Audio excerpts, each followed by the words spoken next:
नमस्कार सभी को, आप सबका स्वागत है अपने YouTube चैनल पे। आज हम डिस्कस करेंगे एक मोस्ट इम्पॉर्टेंट बिंदु ये रहेगा हमारा कि अगर आप प्रथम बार परीक्षा दे रहे हो और आपका क्या है कि सिलेबस कवर नहीं हुआ है और परीक्षा की क्या है कि एग्जाम डेट है वो नज़दीक आ चुकी है, तो बहुत से बच्चों के मन में ये डाउट होता है कि अगर हमारा एग्ज़ाम क्लियर नहीं हुआ तो हम क्या करेंगे, हम घर वालों को क्या जवाब देंगे, आस पड़ोस वालों को क्या जवाब देंगे, रिलेटिव को क्या जवाब देंगे।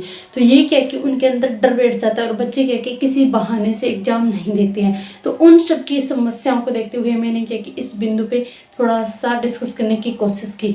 तो सबसे पहले तो मैं आपको बता देती हूँ कि जो कोई भी हो, प्रथम बार एग्ज़ाम दे रहे हो तो एग्ज़ाम देने से घबराना नहीं है, क्योंकि अगर कोई भी हो, किसी को भी 100% कोई चीज़ें याद नहीं रहती। भले ही कोई भी हो, भले ही मैं भी हूँ, तो मुझे भी क्या कि 100% चीज़ें याद नहीं रहती। यानी कि ऐसा कोई गॉड गिफ्टेड इंसान है नहीं जो एक बार पढ़ ले और उसको सब कुछ याद हो जाए। तो जब भी आप क्या कि आपके सबसे बड़ी समस्या तो ये है, कुछ एक बच्चों के ये माइंड में बहुत ज़्यादा समस्या रहती है कि हमारे आसपास के जो भी बच्चे हैं, स्टूडेंट्स हैं, वो तैयारी कर रहे हैं, उनको बहुत ज़्यादा समय मिलता है, हमें समय नहीं मिलता है, हम क्या करें, या हम क्लियर कर पाएंगे या नहीं कर पाएंगे। तो सबसे पहले मैं आपको बता देती हूँ, अगर उनको 24 घंटे का समय है, उनके पास सिर्फ उनके घर वालों ने 24 घंटे का समय उनको पढ़ने के लिए दे दिया है और आपके पास समय नहीं है, आपके पास सिर्फ ओनली आप क्या कि 5 या 6 घंटे का समय हो मिलता है पढ़ने के लिए, ज़्यादा समय नहीं मिलता, तो भी क्या कि आप क्या कि एग्ज़ाम को क्लियर कर लोगे। लेकिन वो बच्चे नहीं कर पाएंगे। क्यों नहीं कर पाएंगे? उनके मन में एक बात रहती है कि हमारे पास तो बहुत ज़्यादा समय है, हम पढ़ लेंगे, एक दिन में भी क्या कि हम चीज़ों को कवर कर लेंगे। और आपके मन में क्या होगा कि जितना हो सके उतना हम स्टडी करें, जितना हो सके उतना टाइम निकालें और हमें पढ़ना है और हमें क्या कि एग्ज़ाम निकालना है। तो आप तो क्या करें, 5 या 6 घंटे पढ़ोगे तो भी क्या कि एक लगन के साथ पढ़ोगे, इतना मान लो कि कोशिश करोगे कि जितना हो सके उतना के मैं अच्छे ढंग से याद कर लूँ। और ये बच्चे क्या करेंगे, मस्ती से पढ़ेंगे, कोई नहीं हमारे पास बहुत ज़्यादा समय, हम कर लेंगे। तो इसलिए क्या है कि आपके पास अगर ऐसे कोई भी स्टूडेंट्स है वो दिन रात मेहनत करने का थोड़ा दिखावा करते हैं, तो इस चीज़ से आप बिल्कुल भी मत घबराओ कि आपके पास 5-6 घंटे का समय है। तो आप तो अच्छे ढंग से पढ़ो, पूरी मालूम तन मन धन लगन से करोगे ना, तो आप 5-6 घंटों में भी क्या कि क्लियर कर पाओगे। फिर बात करते हैं कि अभी समय कम है हमारे एग्ज़ाम का और हमें एग्ज़ाम देना है। तो सबसे पहले मैं बता देती हूँ कि जब मैंने 2021 में रीट का एग्ज़ाम दिया, तब क्या कि मेरे सामने बहुत ज़्यादा विकट परिस्थितियाँ थी, लेकिन मैंने एक ही ठानी थी कि मुझे एग्ज़ाम क्लियर करना है, भले ही कोई कुछ भी हो। सबसे पहले तो मैं भी घबरा गई थी, क्योंकि हमारे कुछ रिलेटिव थे वो इधर उधर मानो कि कहीं कमरा लेके कहीं कोचिंग पर जा रहे थे, तैयारी कर रहे थे, और मैं अंदर अंदर सोचती रहती कि मुझे घर भी संभालना है, बच्चे को भी संभालना है, साथ में मेरी जेबीटी भी चल रही थी कि मुझे जेबीटी भी करनी है, और मुझे तो टाइम भी नहीं मिला। लेकिन फिर मैंने सोचा कि जो होगा वो देखा जाएगा, लेकिन मैं अपना 100% नहीं 200% दूंगी। और इसी लगन के साथ कह के मैंने तैयारी करी और मैंने क्या कि अच्छा स्कोर किया। जब मैं भी ऐसे सोच रही थी कि मैं एग्ज़ाम नहीं दूंगी, कि मुझे एग्ज़ाम नहीं देना है, अगर मेरा पास क्लियर नहीं हुआ तो हमारे घर वाले क्या कहेंगे। लेकिन जब मैंने एग्ज़ाम देने गई और जब मेरे सामने पेपर हाथ में आया, और तब मैंने देखा कि अगर आज तो चलो भगवान का शुक्र है कि मैं एग्ज़ाम देने के लिए आ गई और मेरा वो एग्ज़ाम क्लियर भी हुआ। अगर मैं नहीं जाती तो मुझे बहुत दुख होता, क्योंकि जो ईवीएस में मैंने ये सोचा था कि मेरा कम से कम कोई 10-12 नंबर बनेंगे, उस सब्जेक्ट में मेरे 22 नंबर स्कोर हुए। उस सब्जेक्ट के मुझे 22 नंबर स्कोर हुए, और जिस साइको को मुझे एक शब्द भी नहीं आता था, क्योंकि मैंने साइको कभी पढ़ी नहीं थी। साइको के अंदर क्या है, मेरे 20 नंबर मतलब आए।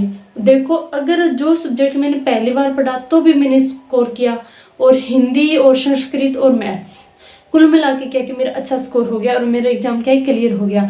और जो हमारे कैंडिडेट्स थे भी कहीं जाके तैयारी करते थे, एक रूम लेके बैठते थे, उनका नहीं हो पाया। आपको पेपर देने तो जरूर जाना है। क्यों जाना है? कि भले ही आपकी तैयारी 10% हो, भले ही तैयारी आपकी 20% हो, आप जब एग्ज़ाम देने जाओगे तो सबसे पहले तो आपको क्या कि वो चीज़ें पता चलेगी जो आपको क्या कि घर बैठे नहीं पता चलती। अभी आपके सामने समस्या है कि किस मान लो कि टॉपिक से किस प्रकार के क्वेश्चन पूछे जाएंगे और किस सब्जेक्ट से किस प्रकार के मान लो कौन कौन से टॉपिक से ज़्यादा क्वेश्चन पूछे जाते हैं। जब आपके खुद के हाथ में पेपर होगा और तब आप उस परिस्थिति से निकलोगे कि हाँ मुझे ये पेपर है और मुझे इस मानो कि इस सब्जेक्ट से इतने क्वेश्चन आते हैं, तो आप क्या कि जब तक खुद कोई एग्ज़ाम नहीं दोगे तब तक क्या कि आपको कोई भी चीज़ें क्लियर नहीं होगी। तो इसलिए क्या कि आपकी भले ही तैयारी कितनी भी हो, आपको एग्ज़ाम देना है।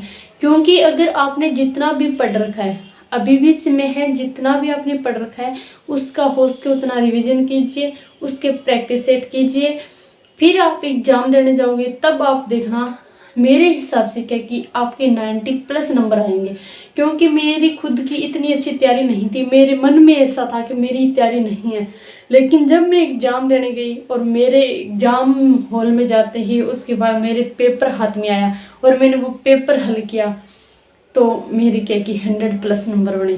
क्यों बने? क्योंकि मैंने तैयारी तो कर रखी थी, लेकिन मेरे माइंड में ये था कि मुझे समय ज़्यादा नहीं मिला, तो मेरा सिलेबस कवर नहीं हुआ है, मेरी प्रैक्टिस सेट नहीं लगे हैं, और साथ में और भी ऐसे माइंड घूमता रहा कि मैंने तो इतनी अच्छी प्रिपरेशन भी नहीं करी है, तो मैं क्या कर सकती हूँ, मेरा एग्ज़ाम क्लियर होगा नहीं होगा। लेकिन मेरा हो गया। तो इसलिए कि आप लोग भी क्या ज़्यादा घबराओ मत।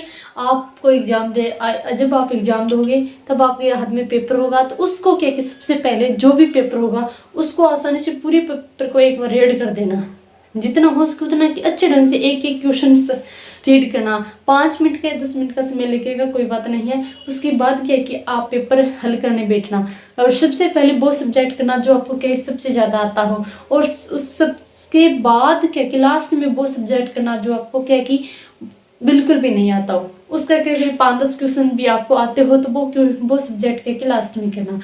थोड़ा सा कि माइंड को शांत रख के एक मतलब सेल्फ कॉन्फिडेंस के साथ अगर आप एग्ज़ाम दोगे तो मेरे हिसाब से क्या कि आपका एग्ज़ाम जरूर क्लियर होगा।